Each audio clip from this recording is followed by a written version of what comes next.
தமிழக அரசு பணியில் உள்ள பெண் ஊழியர்களுக்கு 3வது பிரசவத்திற்கும் மகப்பேறு விடுப்பு வழங்கி தமிழக அரசு அரசாணை வெளியிட்டுள்ளது.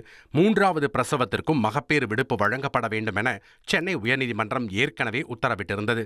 இதனை ஏற்று அரசு பணியாளர் விதிகளில் திருத்தம் செய்து தமிழக தலைமைச் செயலாளர் உத்தரவிட்டுள்ளார். இதன்படி பெண் அரசு ஊழியர்களுக்கு 3வது பிரசவத்தின் போது 12 வாரங்களுக்கு மிகாமல் மகப்பேறு விடுப்பு வழங்கப்படும் என அறிவிக்கப்பட்டுள்ளது. இந்த விதி திருத்தம் கடந்த 13ஆம் தேதி முதல் அமலுக்கு வந்ததாக தெரிவிக்கப்பட்டுள்ளது. Make India great again.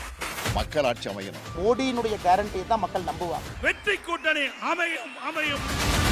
Express வேக செய்திகளில் இது இடைநில்லா பேருந்து.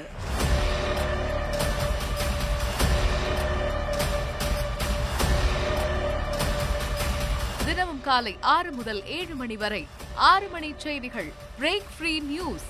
வரிசை கட்டி வரும் சுவாரஸ்ய செய்திகள் பிரேக்கே இல்லாமல். ரிமோட்டை மறங்க அப்டேட்டா இருங்க.